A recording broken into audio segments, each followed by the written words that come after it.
Hello, Mike. And hello, everyone else. Thank you, Mike, and thank you, everyone, for coming and being part of this tonight as we look at study number 13 in our studies of a book that I wrote some time ago called The Better Covenant. So this is a study guide.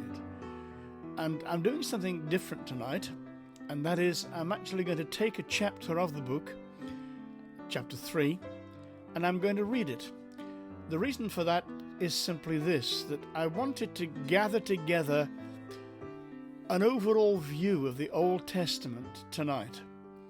And I thought, well, I can recreate everything I did in chapter 3, or I can read chapter 3 and see what you make of it. So that's what I'm opting for. I may interrupt myself from time to time and add other little bits, but this is simply the Old Covenant and how it became old. So thank you for joining us here on BibleBase.com and at newliferadio.co.uk with Mike Coles, and through our podcasts and through our Bible-Base website and through our Bible-Base friends of Bible-Base, and however you choose to join us, you're very, very welcome. And we'll make a start. An old covenant. I'm tempted to say that when the Sinai covenant was first instituted, it was really a new covenant, but I think that might lead to some confusion. There was a time when it was new, and we need to see what took place that made it old. In Paul's letter to the churches in Galatia, he tells us that the Sinai covenant was added and was only temporary. We'll return to that statement later on. Certainly, it was a new experience in the lives of the nation of Israel, and from its inception, the pattern of their lives would be radically changed. In particular, God had moved into the neighborhood. If we're familiar with the Bible story, this may now not seem very remarkable, but it will be good to remind ourselves that the tabernacle that Moses was instructed to build was not a meeting hall like those that we may be familiar with. It was really a mobile palace where God sat on a throne and reigned in the midst of his people. Like a desert chieftain, God had his tent right at the center of the camp, and the rest of the people pitched their tents around him. As with any Oriental king, not everyone was permitted into his presence, only his most trusted servants. This would be true of God's palace too. The rest of the people were allowed into the outer courtyard, but only his chief ministers, the priests, were allowed into the palace itself. And even then, one part was set apart exclusively for God. Not even the chief minister or priest was allowed there, except for the ceremony of atonement just once a year. A summary of Israel's history. When God finally moved in, there was no doubt about it. Not even his ministers could stand the impact of his presence. The consciousness of the presence of God was so overwhelming that the priests were unable to function. Presumably, they could only bow in awe at the scene of God coming into his throne room. Alas, in spite of such wonderful beginnings, the story of the nation of Israel was a story of national failure. Many individuals knew God for themselves and were faithful, but the nation as a whole was a terrible failure. The last book in the Old Testament seems to summarize 1,000 years of failure. Malachi chapter 1 verse 2, I have loved you, says Jehovah, yet you say, in what way have you loved us? It is a great but tragic summary of the Old Testament story. I have loved you, but you. God's faithful love is contrasted with the nation's obstinate failure. The individual family clan tribes of Israel retained their own identities, and at times they fought each other, but ultimately they all united under a king, David. In some ways this was the high point of Israel's nationhood. When they recognized David as king, they were in their own land, with all enemies subdued, and unanimous consent that David should be their only ruler. We referred to this event earlier, when they declared that they were David's bone and flesh. A covenant was enacted at that time between the nation and its king. It's 2 Samuel chapter 5. Things were looking good, briefly. In less than 100 years, it had all unraveled again. David's grandson Rehoboam decided he would show who was in charge, and the nation split along its traditional fault lines. 10.5 family tribes broke away and left David's grandson with just the rump of a nation. Although we can see the folly of men in these events, the split was actually God's punishment on David's dynasty. The breakaway kingdom known as Israel really was Israel, to all intents and purposes, and only the tribe of Judah was left to the dynasty of David. The family tribe of Judah, some Levites, and a trickle of other families stayed loyal to the house of David. Israel, the nation-state in the north, rapidly went downhill. Its rulers were just one disaster after another. They turned away from the true God and became passionate followers of other gods. As a result, God told them he would punish them with banishment. The whole nation of Israel was ultimately exiled into the territories of the superpower of Assyria. Other captive peoples were then brought into the empty land, and the nation-state of Israel was no more. The nation-state of Judah in the south survived somewhat longer, but its leaders were a patchy group of the good and the bad. You are not my people. You are my people. Just as Israel in the north was about to come to an end, God sent the prophet Hosea to warn them that the coming events were his sentence upon their betrayal of the covenant. Hosea's prophecy is specifically addressed to that northern kingdom known as that time as Israel. This part of Bible history is often difficult to follow due to the fact that the books are not in chronological order, and it becomes difficult to follow the storyline and to insert the books of the prophets into the right places of the historical timeline. Take a look at the book of Hosea, just to get a flavour even if you don't understand the context or the details. It begins with a tragedy that results in a divorce. God uses the formal language of divorce as he speaks to Israel. Hosea chapter 1 verse 9. Then God said, "Call his name Lo-Ammi, for you are not my people, and I will not be your God." The phrase, "you are not my wife and I am not your husband," which we find echoed in Hosea chapter 2, was patterned on the formal way in which a divorce was enacted. Well, that's that then. It's all over, surely, for Israel. But wait. What's this next message from God to Israel? Yet the number of the children of Israel shall be as the sand of the sea, which cannot be measured or numbered.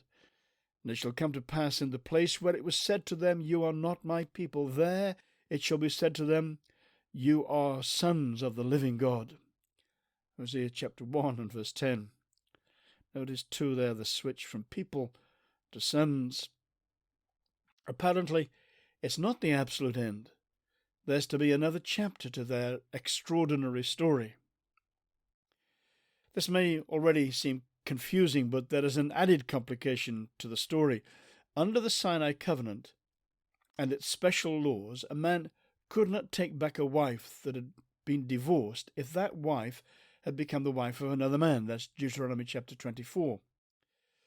So how is God going to take the northern nation-state of Israel back as his bride? There's a feature in prophecy that frequently makes prophecy difficult to understand. Sometimes a Bible prophet begins by speaking about things close at hand, but then in the next sentence they begin to speak of events hundreds of years in the future. There's an old illustration that is often used to try to explain this phenomenon. If you look towards a range of mountains, you will see the high points, and sometimes they seem very close together. But if you actually make the journey on the ground, you may find that there are deep valleys between those high peaks. They were not visible from your first vantage point, and you may not have been prepared for them. Your first view was not a lie or a mistake, but all the details were not available in the earlier view. Times alter perspectives. This is an important principle of biblical interpretation. We can see this in the prophecy of Hosea. In one breath he says, "You are not my people," and in the next breath he says, "You are my people." Are these two statements in contradiction to each other? No. It's just that there is going to be a very deep valley between these two peaks. As a separate nation state, the northern kingdom of Israel had received its divorce papers. It was over. However, God's purpose for the people of that nation were not finished. The nation state was finished, but not God's plan for its people. The next verses begin to show us the plan. Hosea 1 and verse 11. Then the children of Judah and the children of Israel shall be gathered together, and appoint for themselves one head, and they shall come up out of the land, for great will be the day of Jezreel. Hosea 1:11. When we find references to Israel and Judah like this, we need to give some thought to whom we are referring. We have two nation states in view, the northern nation state of Israel and the southern nation state of Judah. The way that God was going to fulfill his plan would be to reintegrate the two nations into one nation under one head. He would gather them together, and there would be one head over the reconstituted nation. The shame of the past would be lost in the new entity that God would bring into existence. There would be no longer two nations and two kings, but one nation and one king. This promise is going to be a vital link to the words of later prophets who will take up this theme and declare it in their own unique ways. It was in 722 BC that the tragedy finally struck. The northern nation-state of Israel was conquered by the superpower of Assyria, and its family tribes were expatriated and absorbed into other parts of the Assyrian Empire. Israel was finished, or as the Bible expresses it so dramatically, "The Virgin of Israel is fallen, she will rise no more. She lies forsaken on her land, there is no one to raise her up." Amos chapter 5 and verse 2. The southern nation-state of Judah limped on for another 130 years, but finally God's judgment came on her covenant betrayal too. Jerusalem and Solomon's temple were engulfed in flames, and the people of Judah were exiled into the empire of Babylon. This time another prophet had predicted it. The land shall be utterly emptied and utterly plundered, for Jehovah has spoken this word. That's Isaiah chapter 24. What a tragedy. It seemed as though Israel's wonderful destiny was in utter ruin. Surely this must be the end. A new exodus, a new thing, and a new covenant. Even before these two different exiles took place, God had begun to speak about a return and had used the language of their history. Therefore, behold, I will allure her, will bring her into the wilderness and speak comfort to her. I will give her vineyards from there, and the valley of Achor is a door of hope. She shall sing there, as in the days of her youth, as in the day when she came up from the land of Egypt. Hosea chapter 2, verse 14 following. Notice the phrase, as in the days when she came up from the land of Egypt. This will become a familiar theme for other prophets. God is describing his intention to restore the people to their land and is using the language of the Exodus. He's promising a second Exodus and using the language of their history to prepare them for the future. The details will be very different. This time they will escape not from Egypt but from Babylon and all the other places of their exile. It will not be a repeat of the Egyptian event, but a new Exodus. That's well worth quoting here. Thus says Jehovah, your Redeemer, the Holy One of Israel, for your sake I will send to Babylon. I will bring them all down as fugitives, the Chaldeans, who rejoice in their ships. I am Jehovah, your Holy One. the Creator of Israel, your King. Thus says Jehovah, who makes a way in the sea and a path through the mighty waters, who brings forth the chariot and horse, the army and the power. They shall lie down together. They shall not rise. They are extinguished. They are quenched like a wick. Do not remember the former things, nor consider the things of old. Behold, I will do a new thing. Now it shall spring forth. Shall you not know it? I will even make a road in the wilderness and rivers in the desert. The beasts of the field will honor me, the jackals and the ostriches, because I give waters in the wilderness and rivers in the desert, to give drink to my people, my chosen, this people I have formed for myself. They shall declare my praise. Isaiah 43.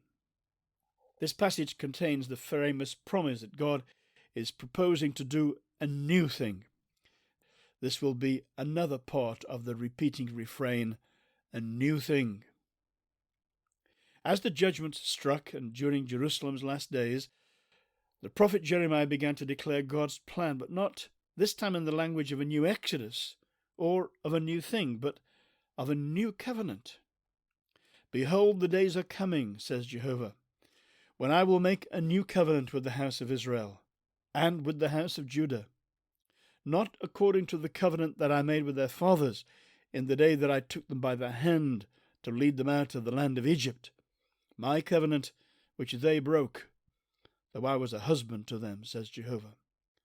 But this is the covenant that I will make with the house of Israel after those days, says Jehovah. I will put my law in their minds and write it on their hearts, and I will be their God, and they shall be my people. Jeremiah 31 following. We can see lots of familiar themes here. The new covenant will be made with the house of Israel and with the house of Judah, although later this reconstituted nation is simply called the house of Israel.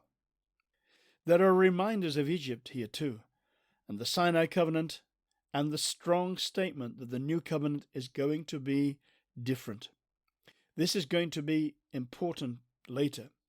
This is not a repair or a restored Sinai covenant, or a Sinai covenant with some new additions. This is going to be a new covenant. Isaiah had said, don't even think about the old things. God is going to do a new thing. Now Jeremiah takes up the same truth. This will not be the Sinai covenant Mark II. This will be a new covenant. It's this statement of Jeremiah's that relabels the Sinai covenant, in that he said, this is Hebrews chapter 8, in that he says a new covenant, he has made the first old, but that which is becoming old and waxes aged is nigh unto vanishing away. That's Hebrews from the American Standard Version. Many modern versions just opt for the word obsolete here, but I've quoted from the American Standard Version because I wanted to keep the link with the word old. You'll notice that we've jumped now from the Old Testament scriptures to the New Testament scriptures, because the writer of the Hebrews is telling us that the new covenant that Jeremiah promised has arrived, and that the Sinai covenant is now old. From the moment that Jeremiah gave his prophecy, the Sinai covenant was potentially the old covenant. Later we shall see what it was that actually made the Sinai covenant old. The promise of a remnant.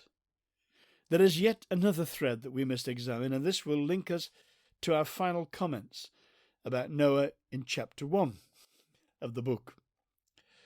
The prophet Isaiah uses the word remnant to describe those who will return.